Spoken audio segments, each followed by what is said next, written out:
हमने गए यहाँ पर रायपुर में 1980 में एक निजी मनोरोग विशेषज्ञ के रूप में मैंने काम शुरू किया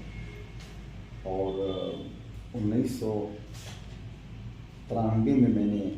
माने की ज़मीन ली और 1 मई 1995 को वहाँ पर मरीजों को भर्ती करने की सुविधा प्रारंभ हुई। ये जो भवन है ये ओपीडी के रूप में आज तक काम कर रहा है। उसके बाद मैंने 1 मई 1998 से मरीजों को भर्ती करने का शुरू किया। वहाँ पर 100 बिस्तरों का अस्पताल है। वहाँ पर हर प्रकार के मानसिक रोगियों का उपचार करने की सुविधा उपलब्ध है और पूरे छत्तीसगढ़ को 1 नवंबर 2000 में लगभग पुराने मध्य प्रदेश में इस विषय का पहला मनोरोग विशेषज्ञ मैं हूँ।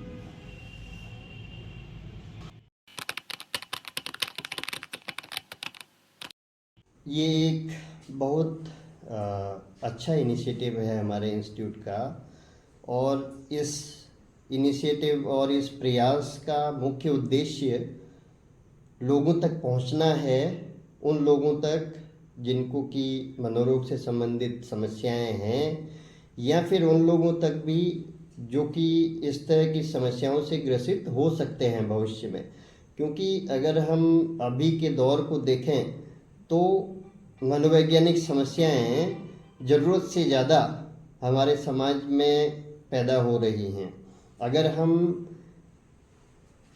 स्टैटिस्टिक या डेटा को ध्यान में रखें कि जो भी रिसर्च मानसिक स्वास्थ्य के क्षेत्र में हमारे देश में हुए हैं, उससे हमें ये पता चलता है कि हर 10 में से 1 व्यक्ति किसी न किसी तरीके से मानसिक रूप से ग्रसित है। किन्हीं में तनाव के कुछ लक्षण जैसे ज़्यादा चिंतित होना, बार बार चिंता के विचार आना, किसी में उदासीपन बहुत देर तक रहना जिसकी वजह से उनके दिन प्रतिदिन की जो क्रियाकलाप है वो प्रभावित होती हैं। और उसके अलावा किसी को गंभीर मानसिक समस्याएं जैसे कि कानों में उनकी आवाज़ें सुनाई देना जो कि और लोग नहीं सुनते हैं, और इसके अलावा कुछ चीज़ें दिखाई देना जो कि और लोगों को नहीं दिखाई देती हैं इन जनरल,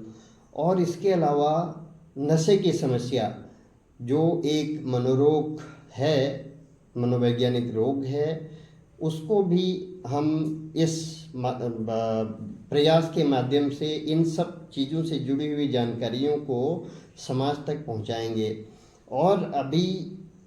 मानसिक स्वास्थ्य, चाहे हम पूरे विश्व के बारे में बात करें या भारत के बारे में बात करें, तो मोबाइल से जुड़ी हुई समस्याएं जिसको हम मोबाइल एडिक्शन बोलते हैं, स्मार्टफोन एडिक्शन बोलते हैं, वो भी एक गंभीर समस्या बनती जा रही है। बच्चों में खासकर उसके बहुत दुष्प्रभाव देखने को मिल रहे हैं। अलग अलग शोध ये कह रहे हैं कि बच्चों के डेवलपिंग ब्रेन में भी उसका नकारात्मक प्रभाव पड़ रहा है, जैसे कि ब्रेन की कार्य करने की क्षमता में प्रभाव पड़ रहा है, बच्चों के सीखने की क्षमता में प्रभाव पड़ रहा है, तो जो कि उनके आम विकास के लिए बाधक है। तो ये भी एक समस्या है जिसको हम इस YouTube इनिशिएटिव के द्वारा लोगों तक पहुंचाएंगे और उसका समाधान कैसे हो सकता है, उसका पहचान कैसे हो सकती है, प्लस इसके अलावा हम क्या कर सकते हैं अपने मानसिक स्वास्थ्य को अच्छा करने के लिए ताकि हम मानसिक बीमारियों से ग्रसित ना होएं। ये जानकारी भी हम अपने इस YouTube माध्यम से समाज के हर वर्ग को पहुंचाने की कोशिश करेंगे। इसलिए मैं इस इनिशिएटिव का तहे दिल से स्वागत करता हूं और इसकी पूरी टीम को धन्यवाद और साधुवाद भी देना चाहूँगा। मैं सबको बधाई देना चाहती हूँ मनोपचार की होल टीम को कि ये फैसला किया गया, प्लस पोस्ट ग्रेजुएट इंस्टीट्यूट को,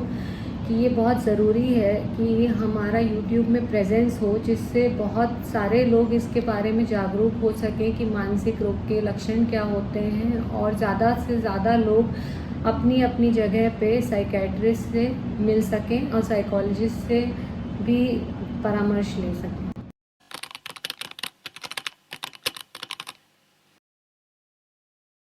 ये लक्षण को पहचानना बहुत ही आसान बात है, दैनिक चीज़ें हैं कि उसके आप देखेंगे कि पहले जिस प्रकार का व्यवहार, जैसे खाने में,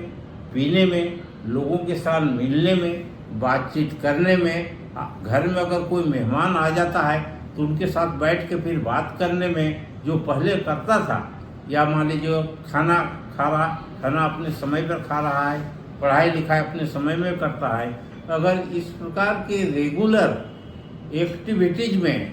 घर की एक्टिविटीज या बाहर की एक्टिविटीज या स्कूल की एक्टिविटीज या करने में, अगर उसमें अगर आप देख रहे हैं कि उस प्रकार का नहीं कर पा रहा है, इरेगुलरिटीज है कि पहले वो कोई आते थे घर में या लोगों से संपर्क करता था, बात करता था कि तुम कैसे हो, क्या हाल चाल है, कहाँ जा रहे हो, तुम मिलते नहीं हो, तुम बात नहीं करते हो, या तुमको ऐसा करो, ये काम करो, जो मिलजुल के करते थे, उसमें धीरे धीरे उनमें कमियां आ जाती है कि मिलने के बाद जो परिचित लोग हैं, जिस बच्चे के साथ खाता है, पीता है, घर में रहता है, उनसे वो अलग अलग सब रहना, बैठना, सोचना ये करता है और अपना चुपचाप बैठे रहता है, कुछ बड़बड़ाते रहता है, कुछ बात करने पर भी एक बार में, दो बार में, चार बार में, उसके बाद एक सब हाँ देख लेता है, आंख नहीं मिलाता है, आई कांटेक्ट नहीं है। तो इन सब चीज़ों, नहाना धोना, सभी चीज़ में इरेगुलरिटी देखेंगे, धीरे धीरे उसमें कमी आते जाता है, बोलना पड़ता है, तो हम उन चीज़ों को देखकर बोल सकते हैं कि ये एक लक्षण है, जो पहले जैसा वो अब व्यवहार उसका नहीं है। जैसे कि मनोरोग में एक ही इमरजेंसी होती है जिसको हम सुसाइड बोलते हैं, आत्मदाह या आत्महत्या के विचार आना। अगर किसी भी व्यक्ति को हम अप्रत्यक्ष या प्रत्यक्ष रूप से इस तरह से विचारों में पाते हैं या इस तरह की एक्टिविटी करते हुए पाते हैं, या फिर व्यक्ति काफ़ी दिनों तक अधिकतर समय उदास रहता है, चुपचाप रहता है, नकारात्मक बातें कर रहा है अपने बारे में, अपने भविष्य के बारे में, और उसके दिनचर्या में आप अगर असामान्य रूप से परिवर्तन देख रहे हैं, तो उस अवस्था में तुरंत मनोरोग चिकित्सक के पास में, मनोवैज्ञानिक के पास में उसको ले जाना चाहिए।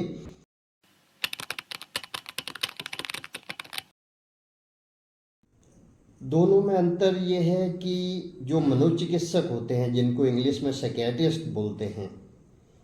वो उनका जो एक्सपर्टाइज है, उनका जो कार्य क्षेत्र है, वो दवाइयों के द्वारा व्यक्ति की समस्याओं को, मनोवैज्ञानिक मनोरोग को ठीक करना होता है, और उनकी विशेषज्ञता होती है दवा द्वारा व्यक्ति को ठीक करने में। दूसरी तरफ जब हम नैदानिक मनोवैज्ञानिक या फिर क्लिनिकल साइकोलॉजिस्ट कहते हैं, उनकी विशेषज्ञता दो चीज़ों में होती है। पहले समस्या को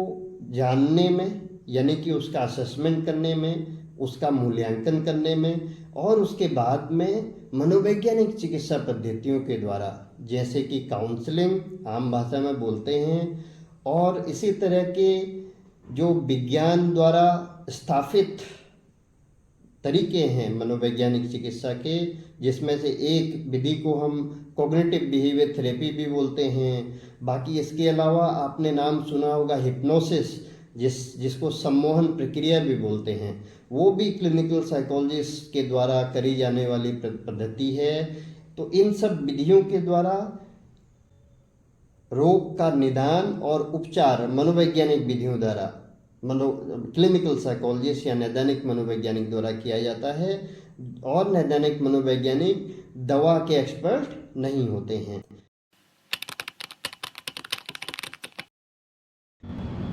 मानसिक रोग और उसकी जागरूकता में सबसे बड़ी चुनौती है स्वीकार करना कि हमारे फैमिली का कोई मेंबर या हम खुद इससे ग्रसित हैं कि नहीं। और ये हमारे भारत में बहुत बड़ा टैबू है कि साइकेट्रिस्ट के पास जाने से दूसरे लोग आपको पागल समझेंगे या इसे साइको समझा जाएगा या फिर इसको जादू टोना द्वारा ठीक किया जा सकता है, पर ये सब भ्रांति है। हमें सब में आगे बढ़ के सबको ये अवेयर करना चाहिए कि साइकेट्री बाकी जैसी बीमारियों जैसे ही होती है और उसका भी उपचार दवाई और काउंसलिंग द्वारा हो सकता है।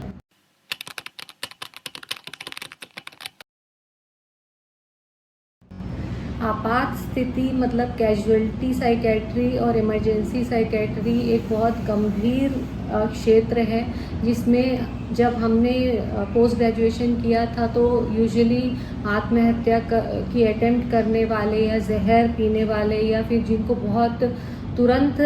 उपचार की ज़रूरत है वो आते हैं। तो हम ये चाहते हैं कि हर जिला थाना क्षेत्र में इसकी जागरूकता फैलाई जाए कि वहाँ के लोग इस बात को पहचान पाएँ कि ये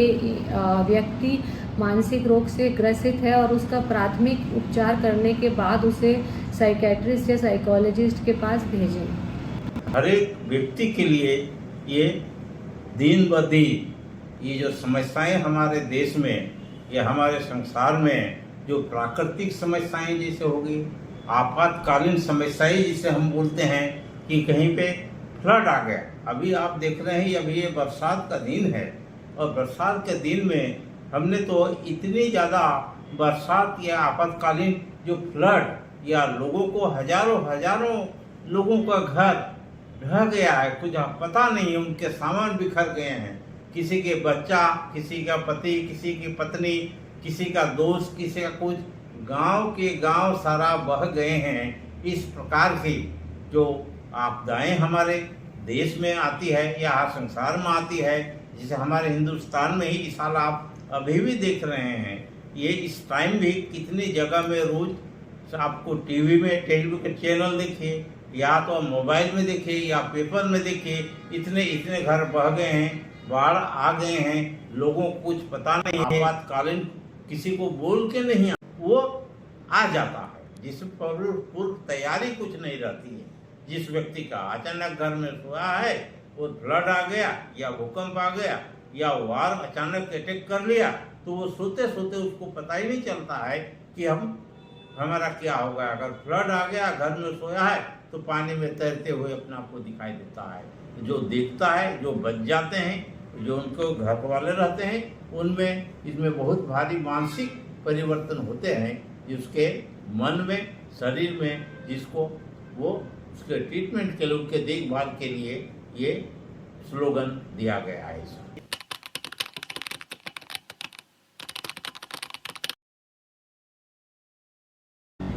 देखिए, सिर्फ एक टिप देना तो बहुत मुश्किल है, लेकिन मेरी टिप जो कि मैं 20 साल